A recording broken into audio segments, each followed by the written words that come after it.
vayan entrando. Entonces, ¿cómo están? Hoy nos tocó hacer online y vamos a ver hasta cuándo vamos a hacer online. Por ahora es solo hoy, ¿verdad? Después la siguiente clase ya vamos a tener otra vez presencial, pero vamos a ver qué dice la gente de la UPE. ¿Está bien?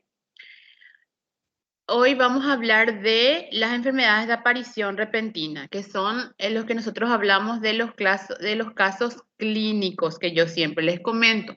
Entonces, netamente es de los casos clínicos que vamos a tener.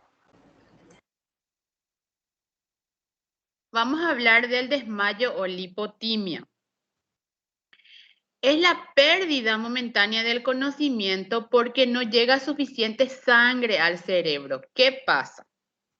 Si el cerebro no recibe la suficiente sangre, ¿qué pasa? Se apaga, es lo que yo les dije. ¿A cuántos órganos nosotros tenemos que siempre estar atentos? Dijimos que eran 3: corazón, cerebro y pulmón. Si alguno de ellos falla, quiere decir que en cualquier momento cualquiera también de los otros va a fallar. Entonces, ¿qué pasa con el cerebro? Cuando no recibe suficiente sangre, el cerebro manda al cuerpo que se apague. Entonces ocurre el desmayo. Y en el desmayo, ¿qué es lo que hace? Ayuda al cuerpo que la poca sangre que está irrigando en el cuerpo pueda nivelar a todos esos órganos: corazón, cerebro y pulmón. Y nosotros lo que vamos a hacer es ayudar nomás al cuerpo para que se recupere más rápido de ese desmayo. ¿Cuáles son los signos y síntomas? Tenemos la falta de fuerza, sensación de pérdida de conocimiento, malestar, vértigo, náuseas o vómitos, visión borrosa, zumbidos en los oídos y palidez y sudoración. Cuando nosotros vemos algunos de estos síntomas, está indicando entonces que en cualquier momento el paciente se va a desmayar. Seguimos.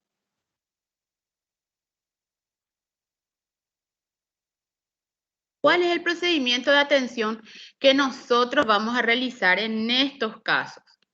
Vamos a acostar a la víctima, vamos a colocarle en un sitio donde haya buena ventilación, vamos a aflojar la ropa. En este caso yo ya les dije cómo vamos a hacer. Siempre tenemos que contarle al paciente todo el procedimiento que le vamos a hacer. Y si nos toca un paciente femenino y no tenemos un compañero femenino que nos ayude, entonces vamos a decir a alguien, algún familiar, que nos ayude a hacer ese procedimiento de aflojar el cinto, de aflojar el sostén. Si nosotros nos damos cuenta que el paciente tiene vergüenza, si está inconsciente, no le vamos a dar nunca nada de tomar. Si no se recupera, vamos a trasladar lo más rápido posible al centro asistencial. Con solo nosotros alzar las piernas del paciente, eso ya va a ayudar a la circulación del cuerpo. Y no puede tardar más de 5 minutos en recuperar. Si tarda más de 5 minutos, entonces ya hay que trasladar lo más rápido posible al centro asistencial, porque no es solo un desmayo. Si la víctima está vomitando, vamos a colocar en posición lateral de seguridad, que nosotros le llamamos PLS, que le vamos a mostrar cómo se hace en las prácticas. De eso no se preocupe. Vamos a hablar de las convulsiones. ¿Qué son las convulsiones? Es una contracción involuntaria y violenta de los músculos. Esto es a base de una alteración eléctrica repetida y no controlada del cerebro. Les voy a dar un ejemplo claro para que ustedes puedan entender y fácil. Nuestro cerebro, vamos a imaginar que tienen cables, diferentes cables. ¿Y qué pasa con uno de esos cables? hace corto y empieza a chispear. Y es eso lo que produce la convulsión. Pero la convulsión siempre es a causa de un factor, que puede ser epilepsia, tétanos, histeria, traumatismo en el cerebro, alcoholismo, intoxicación y fiebre alta, cuando pasa más de los 40 a 41 grados. Esto se da siempre en niños, es mucho más común la convulsión en los niños, especialmente en los bebés. ¿Por qué? Porque cuando empieza a hacer fiebre, la mamá controla la fiebre, pero no revisa si tiene algún tipo de dolor de garganta o dolor de oído y genera una infección. Controla la fiebre, pero no controla la infección. Pasa la fiebre, la infección sigue y por ende, ¿qué? Va a llegar a un tiempo que el bebé o el niño va a tener una temperatura mayor de 40 a 41 grados y ¿qué va a pasar? Va a convulsionar. Por eso es muy común en los niños. ¿Cuáles son los signos y síntomas? Tenemos las contracciones musculares que son prolongadas, ¿verdad? Y puede fracturar uno o más huesos de tanta fuerza que tiene el cuerpo. Entonces, esos golpes puede hacer que se pueda fracturar alguno de los huesos. Hablamos de las extremidades y de la extremidad y la cara. Algunos se muerden la boca, tienen todo después cicatrices de mordeduras a causa de esto. Acá también pueden morder la lengua, puede aparecer salida de espuma. En el caso de la convulsión, cuando haya salida de espuma, lo que nosotros vamos a hacer es dar la vuelta un chiquitito nomás la cabeza para que esa espuma pueda salir. No vamos a meter el dedo para limpiar ni nada, vamos a ponerle nomás un chiquitito al costado y dejar que esa espuma salga. Para esa forma evitar que nuestro paciente trague esa espuma y se broncoaspire.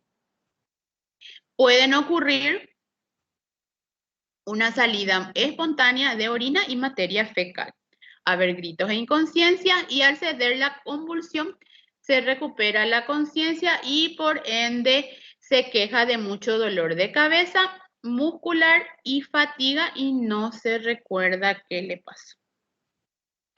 Por toda esa tensión que pasó en el cuerpo en el momento de la convulsión, es donde genera todo este tipo de malestar. Dolor de cabeza, le duele todo el cuerpo y un cansancio. Y no recuerda qué le pasó. Ahora vamos a hablar de la epilepsia o los EPIs, como nosotros le decimos. La epilepsia ya es un trastorno cerebral transitorio en la que el paciente puede perder la conciencia y así también no perder la conciencia. Es también a consecuencia producida por la existencia de un foco irritativo en el cerebro. El mismo ejemplo que les di de la convulsión. Entonces, algo no funciona bien en el cerebro, esos cables chispean y producen una epilepsia. Solo que dijimos que la convulsión es a causa de un factor, pero la epilepsia ya es un trastorno del cerebro. La epilepsia no se cura, pero sí se trata. Y esto puede llegar a ser a causa de, ¿por qué a mí me puede generar la epilepsia? Por ruidos, luces, drogas, entre otras, ¿verdad? Y tiene 3 fases. Hablamos de la tónica, clónica y de la relajación. Cuando hablamos de la fase tónica, esta dura de 30 a 50 segundos, donde el cuerpo se queda duro, rígido, cabe en la forma del cuerpo. Y esta fase dura de 30 a 50 segundos. Después tenemos la fase clónica, que esta dura de 1 a 3 minutos, en donde el cuerpo empieza a temblar. Y por último, tenemos la de la relajación. En esta etapa ya recupera el conocimiento, hay amnesia y hay cansancio. También no se acuerda qué le pasó. En el caso de los epilépticos, ellos tienen lo que ellos le llaman su aureola. ¿Qué quiere decir? Que ellos ya saben, ya sienten cuando van a tener su ataque de epilepsia. Algunos, por decirle, empiezan a sudar, sudar, sudar. Otros empiezan a ver diferentes colores. Otros empiezan a sentir mareo. Entonces, eso ya le está avisando que va a tener su ataque de epilepsia. Entonces, ¿ellos qué hacen? Te avisan y te dicen, no te vayas a preocupar que yo voy a tener mi ataque de epilepsia. Y no te preocupes, porque ellos ya manejan esa aureola y ya saben cuándo van a tener su ataque de epilepsia. Entonces, ¿cuál es el procedimiento que nosotros vamos a realizar cuando tenemos un paciente con epilepsia? Lo primero que vamos a evitar que caiga al suelo. Le vamos a ayudar. Otra cosa nosotros no vamos a poder hacer ante una epilepsia. Lo único que podemos hacer es, uno, ayudar a que no se caiga en el piso y golpee la cabeza.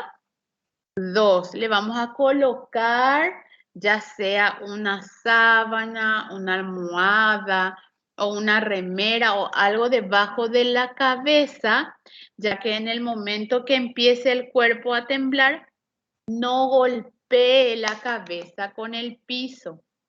¿Y qué puede generar esto? De tener una lesión en el cerebro. No le vamos a agarrar, no vamos a meter el dedo en la boca. Ya saben que la lengua no se traga. Dijimos que la lengua es un músculo que cuando se relaja va para atrás y tapona las vías aéreas.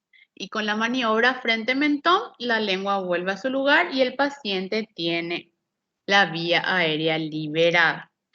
Siempre, siempre nosotros, ¿qué tenemos que hacer? Mirar y verificar los signos vitales. Cuando no encontramos signos vitales, ¿qué vamos a iniciar? RCP. No respira, no tiene pulso, se inicia RCP. ¿Cuáles son las recomendaciones? Lo que no debemos hacer en casos de una epilepsia. Sujetarlo, intentar abrir la boca, inmovilizar extremidades, darle de beber, trasladarlo en plena crisis convulsiva y intentar realizar ventilación artificial. En esta parte, en intentar abrir la boca, hubieron casos que agarraban y le colocaban un bolígrafo o un lápiz de papel o un pincel en la boca para evitar que se muerda, ¿verdad? Pero ¿qué pasaba? De la fuerza que tenía el paciente, se rompía el bolígrafo y tragaba. Y de tener un caso de EPI, había otro caso con OVACE, obstrucción de la vía aérea por cuerpo extraño, por pensar que va a tragar la lengua o porque se va a morder. Entonces le coloca, eso no se hace. Otro le colocaban el dedo. Ya hubo casos de amputación de dedo, porque la fuerza que tienen al momento de la crisis muerden el dedo y puede llegar a amputar un dedo del paciente, del socorrista. Entonces no voy a meter nunca nada en su boca. Le voy a dejar. Nosotros no podemos hacer otra cosa que mirar, colocarle algo debajo de la cabeza para evitar el golpe, sacar todo lo que le pueda golpear que esté a su alrededor y esperar.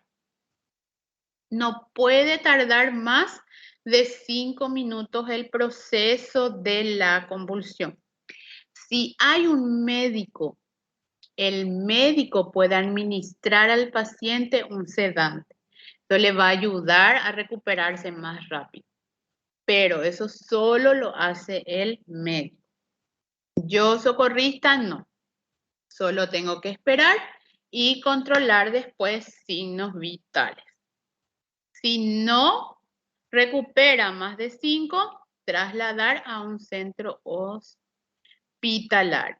Si no respira, no tiene pulso, voy a iniciar RCP. Muy bien, vamos a seguir.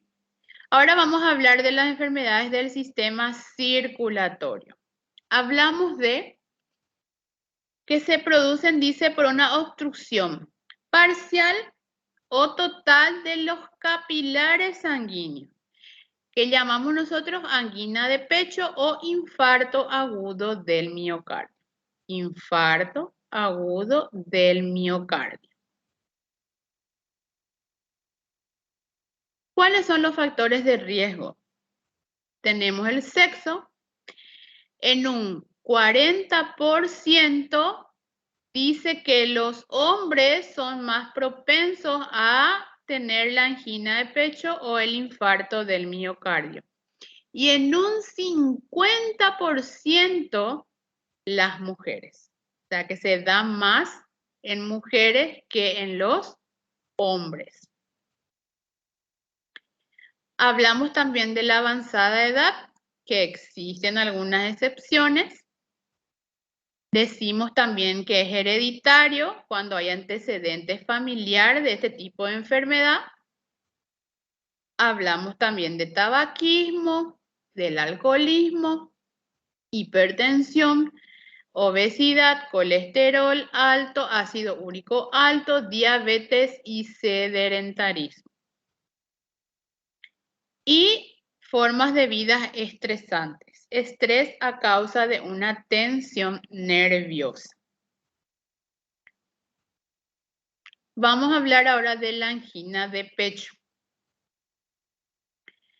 Es el flujo insuficiente de sangre hacia el músculo cardíaco debido al aquí estrechamiento de la arteria coronaria que no permite que la sangre circule fácilmente.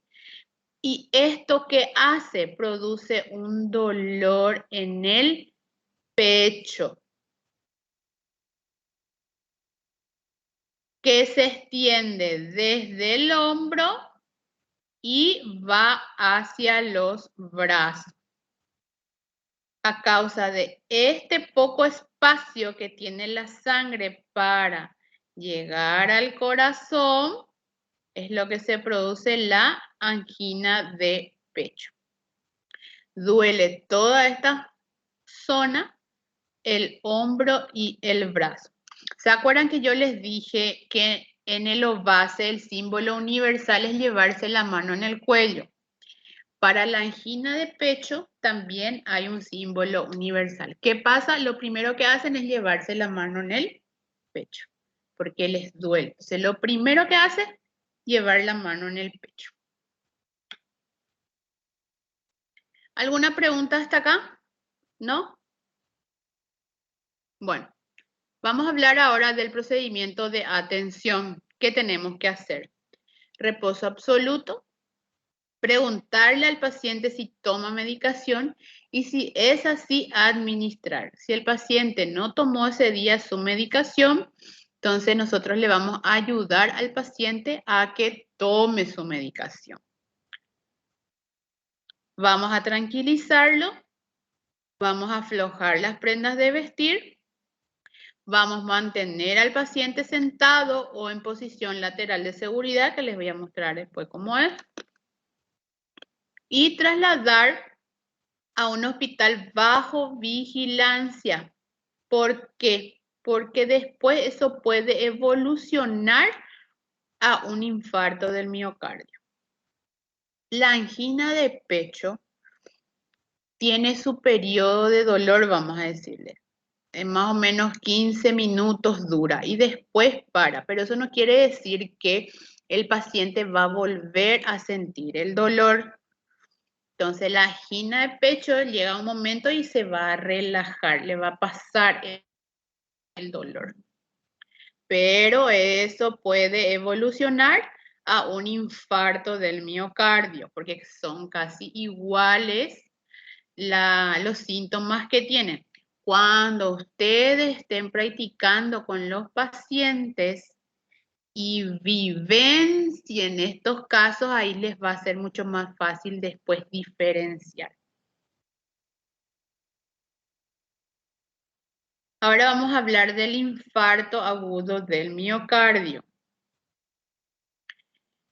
Esto debido a las coronarias que están obstruidas, aquí produce la necrosis. Lo mismo, el flujo de sangre y oxígeno no puede pasar al corazón debido que aquí hay una acumulación de placa que impide que la sangre pase y vaya al corazón.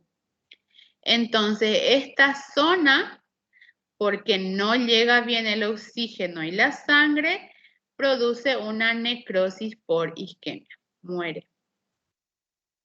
Y es lo que produce el infarto agudo del miocardio.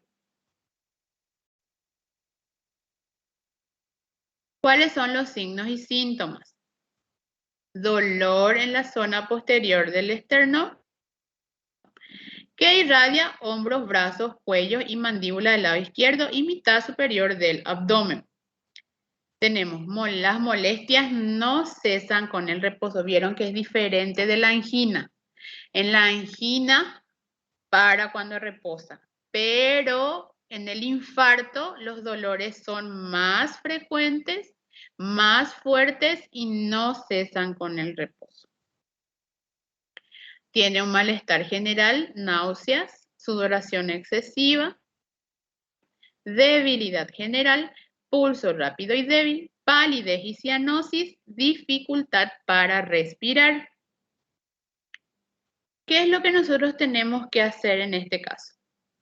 Vamos a indicar reposo absoluto. Vamos a pedir que se siente o recueste en una posición cómoda, generalmente semisentado, que le ayuda en la circulación. Vamos a aflojar las prendas de vestir.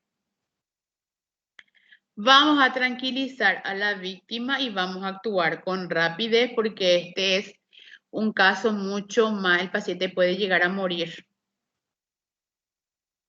Vamos a trasladar lo más pronto posible. Vamos a controlar los signos vitales durante el traslado.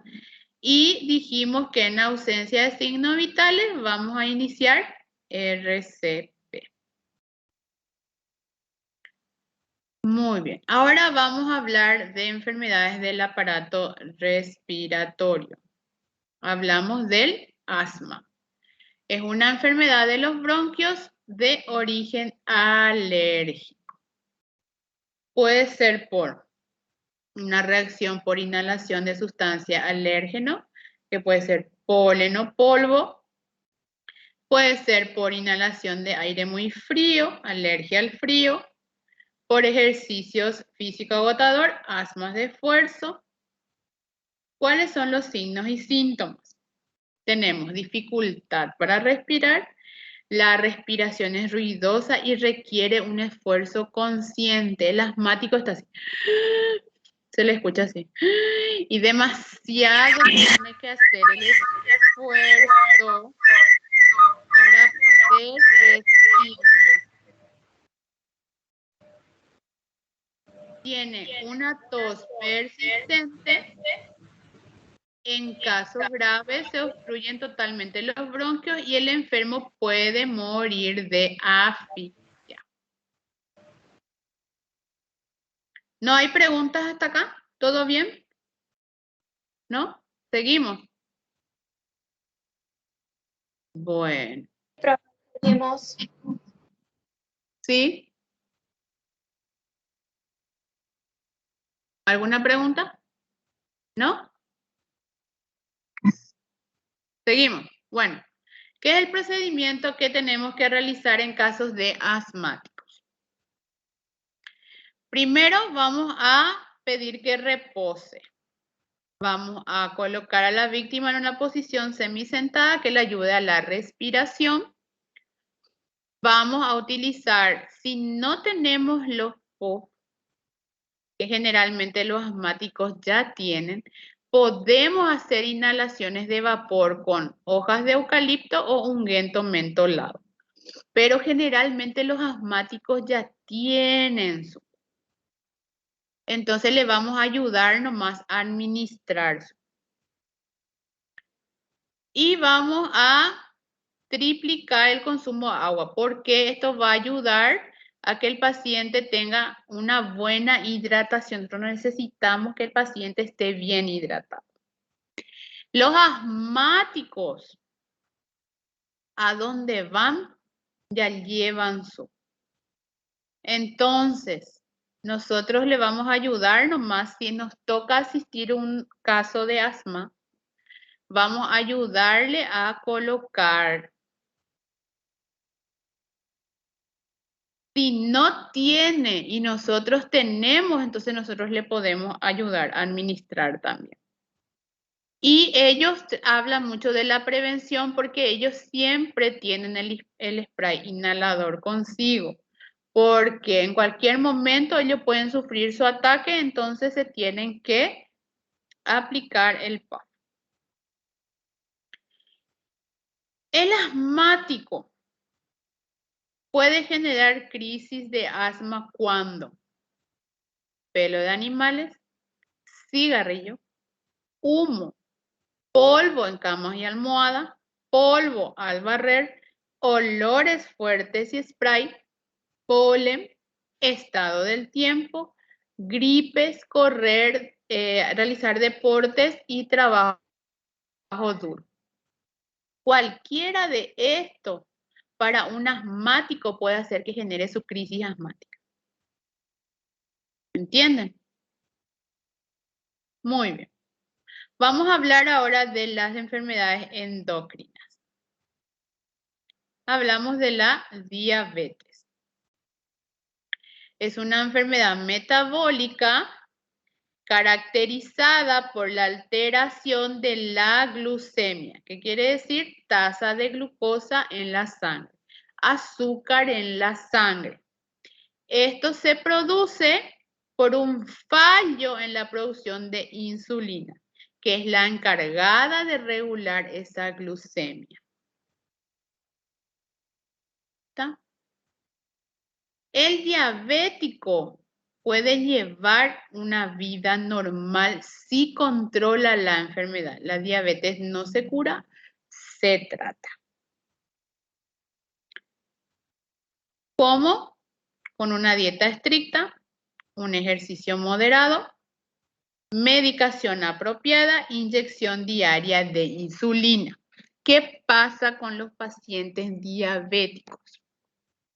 Que es muy común. Cuando empiezan su tratamiento, como tienen que tener una dieta bastante estricta y el diabético tiende a querer comer toda la hora, y eso no es bueno porque le aumenta la sangre, le aumenta el azúcar en la sangre. Es por eso que tiene que tener una dieta estricta. Pero, ¿qué hacen? Comen todo lo que hay, pero como ya saben aplicarse la insulina, aumentan su dosis de insulina. Si no hay control en el paciente, es muy común que realicen esto. Ahora ya hay hasta niños diabéticos. Hay que controlar siempre al paciente diabético porque tiende a hacer eso. Come todo lo que hay y se aumenta la insulina. Pero va a llegar a un punto que el cuerpo se va a acostumbrar a tanto que cada tanto aumenta su insulina y después, ¿qué va a pasar con el riñón? No va a funcionar más. y ya la insulina no le va a ser suficiente. ¿Y qué va a pasar? Se va a tener que dializar. Entonces, es importante siempre hacer ese control al diabético, porque cuesta bastante. Si hacen un buen plan, el diabético puede vivir su vida normal años. Vamos a hablar ahora de coma hiperglucémico. Cuando decimos hiper, quiere decir que es más, aumento. Entonces, podemos decir que esto es provocada por la presencia excesiva de glucosa en la sangre. O sea que tiene azúcar muy alta. ¿Por qué pasa esto? Comidas ricas en azúcar, dosis de insulina insuficiente, infecciones. ¿Cuáles son los signos y síntomas? Tenemos piel caliente y seca. Siempre el diabético va a tener la cara rojita y vos le tocáis bien calentito va a ser. Va a tener un aliento a acetona, aliento dulce. Vos le vas a sentir dulce su aliento. Va a tener un pulso rápido y débil. Va a tener respiraciones profundas y puede estar inconsciente. Cuando hablamos de un coma hipoglucémico, cuando decimos hipo, quiere decir bajo, o sea que niveles de azúcar baja en la sangre. Esto es provocado por el descenso muy importante de la glucemia. En esta parte, cuando hablamos de hipoglucémico, no necesariamente tengo que ser diabético para que me ocurra esto. ¿Por qué?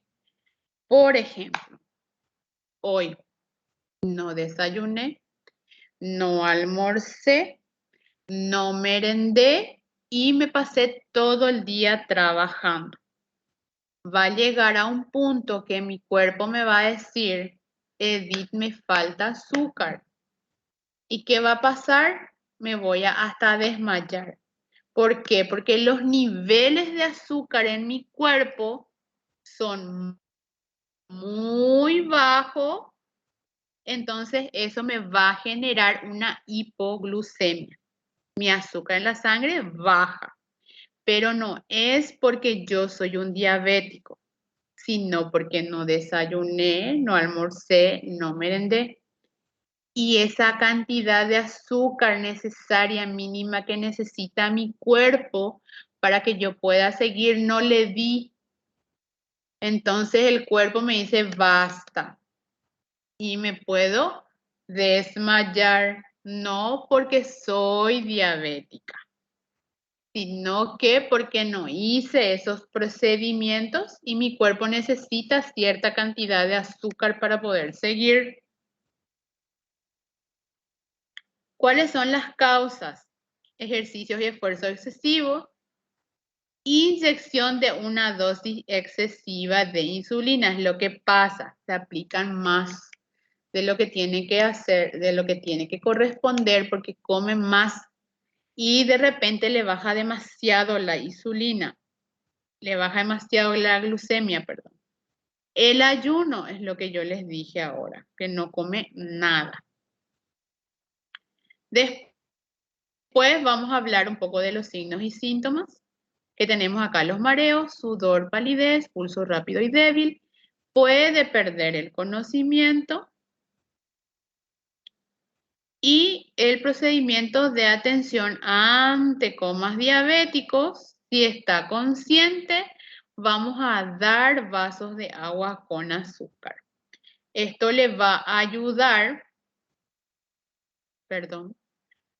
a cuando tiene el azúcar baja, le va a ayudar a que esa azúcar suba, pero tampoco va a hacer que empeore si tiene el azúcar alta. ¿Por qué? Porque nosotros no nos vamos a poder dar cuenta solamente cuando le hagamos el control de la glicemia, si tiene azúcar alta o azúcar baja. Pero por esos síntomas nosotros podemos decir que tiene, y más si nos difiere que es diabético, que tiene opresión o azúcar alta o azúcar baja. Entonces, no está de más, no le va a hacer mal si yo le administro vasos de agua con azúcar, tanto si tiene alto o si tiene bajo el azúcar. Igual le va a ayudar. Y después tenemos que hacer el traslado al centro hospitalar. Muy bien, ahora vamos a hablar de enfermedades ambientales. Vamos a hablar de la insolación. Cuando hay una exposición al sol durante un tiempo muy largo. Esta exposición ya produce quemaduras de primer grado. ¿Y cuáles son las consecuencias? Dolor de cabeza, color de la piel roja, mareo, fiebre, deshidratación, calambre y delirio. De tanto tiempo estar prolongado en el sol, expuesto en el sol, entonces, ¿qué nos pasa? Ya tenemos quemaduras de primer grado, empezamos con dolor de cabeza, la piel está roja. Es lo que pasa con la gente cuando se va a la playa. No se pone el protector solar y después de noche no puede dormir de la quemadura que tienen, porque ya generaron una quemadura de primer grado, después ya sienten el cuerpo caliente, ya tienen fiebre, ya tienen mareo, dolor de cabeza, todo porque estuvieron muy expuestos durante mucho tiempo al sol. Cuando hablamos de agotamiento, es también el calor excesivo, no necesariamente al sol. Nosotros acá le llamamos resolana. Ayer me dijeron el nombre en portugués, pero no me acuerdo. Es yo estando en la sombra, igual siento ese calor y ese calor igual me quema. Eso es lo que nosotros llamamos resolana en Paraguay. Y es lo que nos puede producir el agotamiento. No necesariamente voy a estar, ¿sí? ¿Sí, Diana? Isso ¿Alzaste no la mano? Brasil é mormaço, prof. ¿Cómo se llama? Mormaço. Sí, eso. Eso. Gracias, Diana. De nada. Entonces, eso es lo que nos puede ocasionar el agotamiento. Entonces, también nos va a dar dolor de cabeza, fiebre, mareo, deshidratación, calambre y color pálida de la piel. En este caso vamos a estar con la piel roja por la quemadura ya de primer grado, pero acá vamos a estar pálidos, ¿entienden? Porque no vamos a estar expuestos en el sol. Pero sí, esa resolana es lo que va a hacer que tengamos todos estos síntomas. Sigamos entonces. ¿Cuál es el procedimiento de atención? Primero vamos a llevar a la persona en un lugar fresco y aireado. Vamos a aflojar su ropa y vamos a retirar la que está empapada de sudor. Si tiene otra ropa para cambiar, le vamos a pedir que se coloque una seca. Si no, vamos a tapar con toalla, con sábana, pero la que estaba mojada es lo que nosotros tenemos que sacar. Se tiene que cambiar. Vamos a abanicar. Vamos a aplicar toallas y paños fríos en todo el cuerpo. Cabeza, cuello. Bajo las axilas para ayudar al cuerpo a que baje esa temperatura, ese calor que tiene. Vamos a cubrir las lesiones con vendas y compresas húmedas. Recuérdense que vamos a tener aquí ya quemaduras de primer grado. Vamos a darle de beber muchísima agua o suero oral, ya que de tanto que estuvo el calor se deshidrata.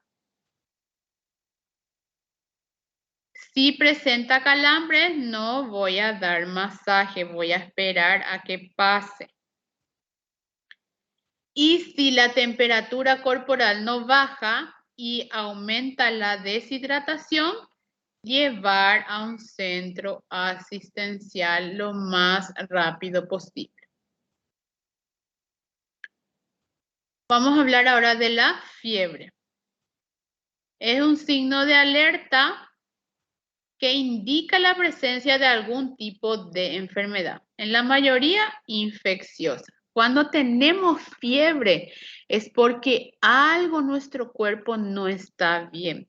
El cuerpo ya está avisando que algo no está bien. ¿Y qué pasa con la fiebre? El cuerpo se defiende. Entonces, si nosotros tenemos fiebre es porque algo no está bien. Y en la mayoría son por factores infecciosos. Dijimos que en los niños pequeños es muy frecuente y esto que genera convulsiones. Es importante fijarse cuándo empieza y cuándo termina. Si yo generé fiebre hoy, controlé mi fiebre, eso no quiere decir que yo vuelva a tener fiebre. Igual yo tengo que ir a consultar porque traté la fiebre, pero no estoy tratando algún tipo de infección que mi cuerpo está teniendo. Y con este dato de cuándo empieza y cuándo termina, el médico va a poder indagar y ver qué me está pasando. Por eso es importante atender ese dato. Y para saber, obviamente, si la persona tiene la fiebre o temperatura alta, solamente controlar con el termómetro. El único termómetro que nunca les va a fallar es el termómetro de mercurio. Los otros pueden variar. No digo que no funcionan, sí funcionan, pero pueden variar.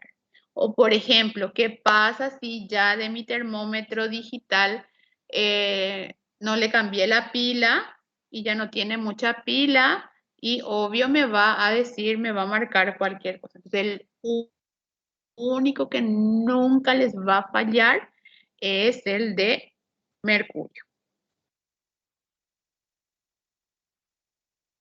Ahora vamos a hablar de los signos y síntomas. Aumento de temperatura al tacto, cabeza, cuello. Las manos, los pies y las puntas de los dedos va a tener frío. Pero cabeza, cuello, caliente. Va a tener escalofríos, pérdida de apetito, pulso y respiración acelerado.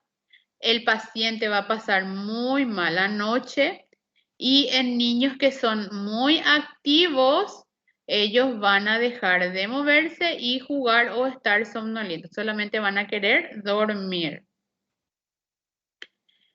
Cuando la fiebre está muy alta, ¿qué pasa? Puede estar irritable, puede ser sensible a la luz, dolor de cabeza con inquietud o mareo, estado de confusión mental, delirio, con desorientación en tiempo y espacio.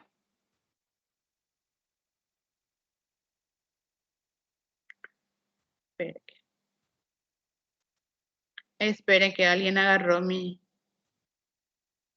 presentación. Aquí.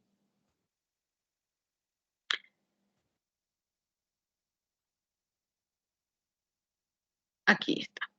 Desorientado en tiempo y espacio, alucinaciones y convulsiones.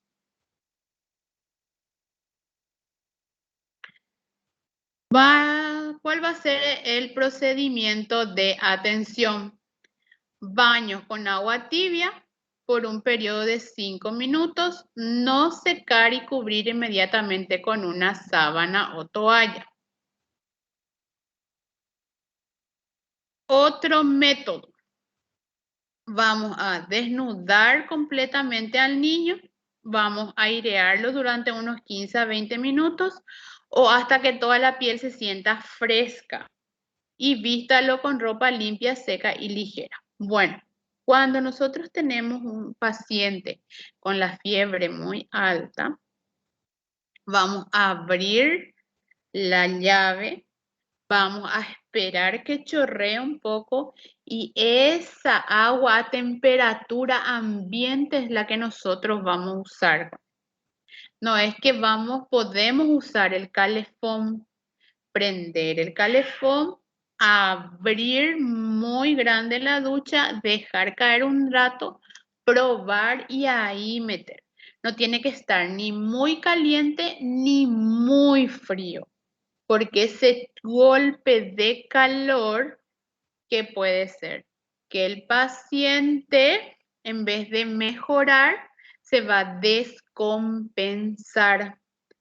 Entonces nosotros no podemos poner ni agua muy caliente ni agua muy fría. Tiene que ser a temperatura ambiente. Y cuando le secamos, vamos a ponerle una ropa limpia, seca, ligera y holgada. ¿Qué quiere decir? Que esté cómodo el paciente. No es que le voy a tapar todo, no. Bien flojito y bien ligero.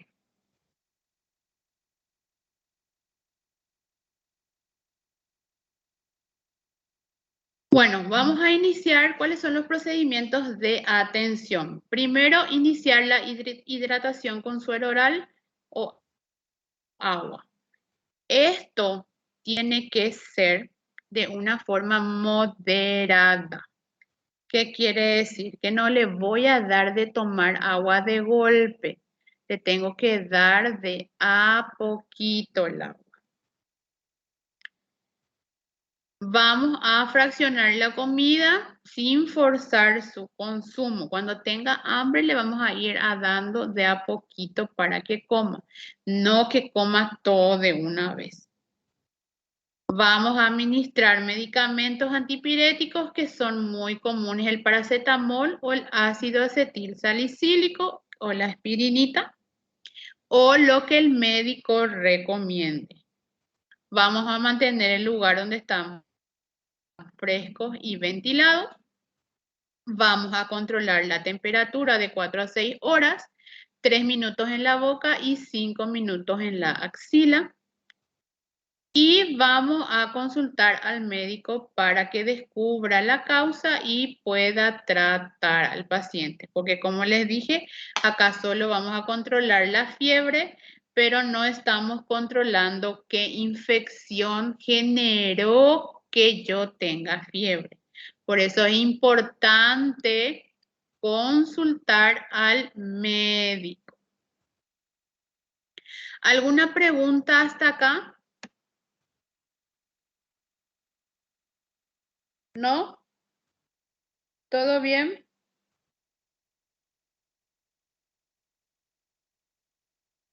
¿Sí? ¿Bruno?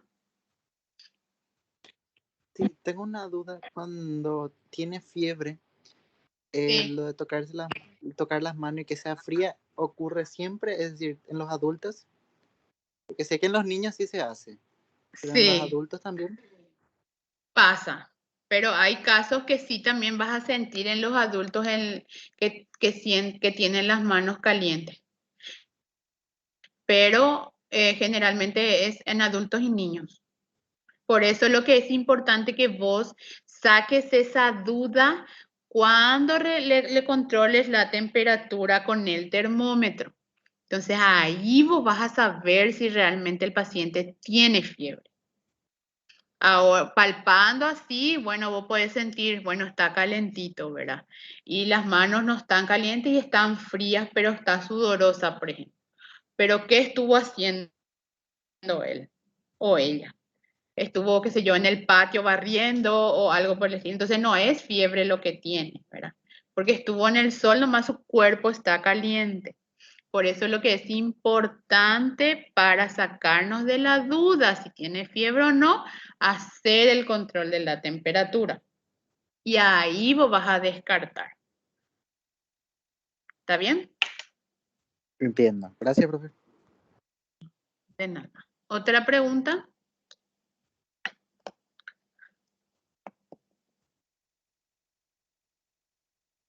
¿No? ¿Todo bien? ¿No hay ninguna duda?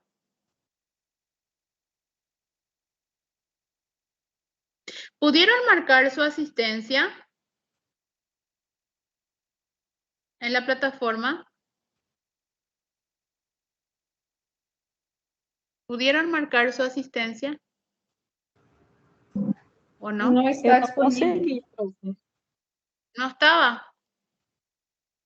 Não consegui, não. Não. No. Bueno, yo después voy a descargar la asistencia de acá cuando termine la reunión y le voy a pasar al delegado. Así que no se preocupen, porque a mí me genera en la plataforma la asistencia en esta aplicación. Bueno, si vieron la plataforma, yo les dejé una guía de estudios. Esperen que les voy a mostrar.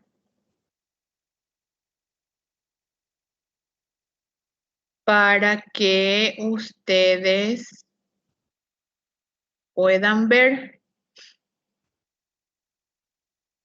Son las preguntas que están.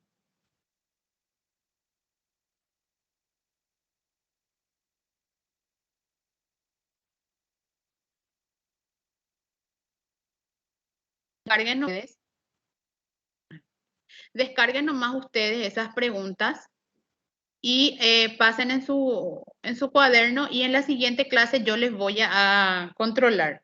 No se vayan a preocupar. Igual yo les voy a pasar ahora al delegado el PDF de esas preguntas y esto ya está en la plataforma, ya vieron que yo alcé. Si no tienen, me avisan nomás otra vez y yo le voy a pasar nomás otra vez al delegado. No hay ninguna duda sobre el trabajo, ya me entregaron todos, ¿todo bien? ¿No? Sin problema. A mí solo me dieron uno de mis trabajos, profe. Ah, sí, tengo varios. Estaba repartiendo yo, pero como nos tocó hoy online, no pude llevar. Pero en la siguiente clase sí ya les voy a llevar la carpeta. Entonces, no se preocupen que ahí está todo. Ya estábamos buscando en las otras secciones y ya estaban recibiendo. Y me devolvieron también unos cuantos que se fueron en otra sección. Así que no hay problema. Está toda mi carpeta, de eso no se preocupen. Si no está, no quiere decir que ustedes van a perder su puntaje. Su puntaje yo ya tengo todo de cada uno. Así que no se preocupen por eso. ¿Está bien? Entonces, en la siguiente clase voy a llevar la carpeta y ahí van a buscar cuáles son sus trabajos y pueden retirar.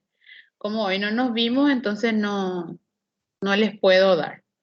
Pero en la siguiente sí, no hay ningún problema. ¿Otra pregunta que tengan? ¿No? ¿Todo bien? ¿No? Profe, Sí. el trabajo que era para entregar hoy sobre el caso clínico, entregaremos el próximo viernes, ¿verdad? Sí, no se preocupen, el próximo viernes. Cuando nos veamos en la clase presencial me entregan. No hay problema eso. Dale, gracias. ¿No hay más dudas, consultas? ¿No? ¿No? Professora, Sí. esse trabalho é para alçar na plataforma Sí, está en la plataforma. e para enviar também na plataforma. No, me entregan después en la otra clase. Si por Ah, ahí no nos sí. vemos en la próxima clase, sí voy a poner para que me entreguen en la plataforma. Pero yo les puse el documento. Pero ahora me van a entregar en la próxima clase nomás. É esse guia de estúdio que está no tema 5. Sí, Tá, graças. de nada. ¿Alguna otra pregunta? ¿Todo bien? ¿No? Ay, mi internet.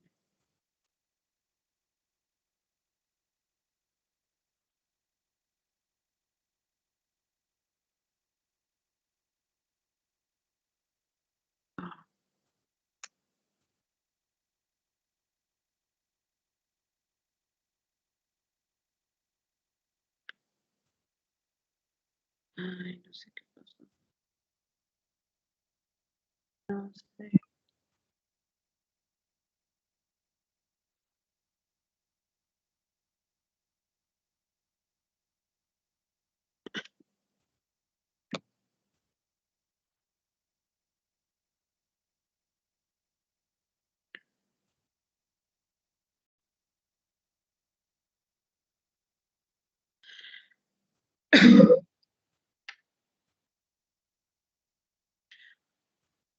Ay.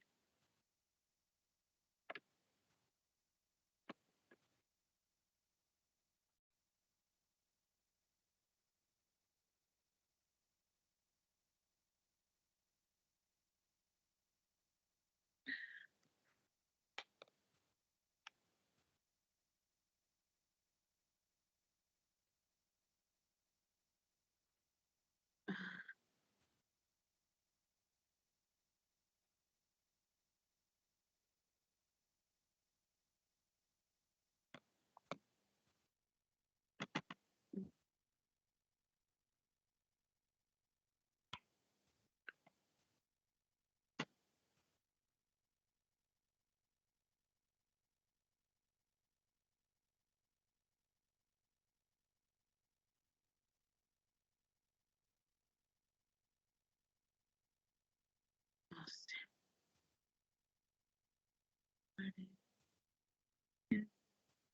Pero-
¿Profe?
¿Qué tal? No sé qué pasó, se quedó negra la pantalla.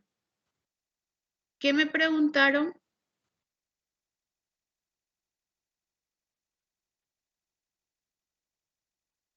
¿No hay preguntas más? Les voy a pasar todo ahora al delegado, ¿sí? ¿Está bien?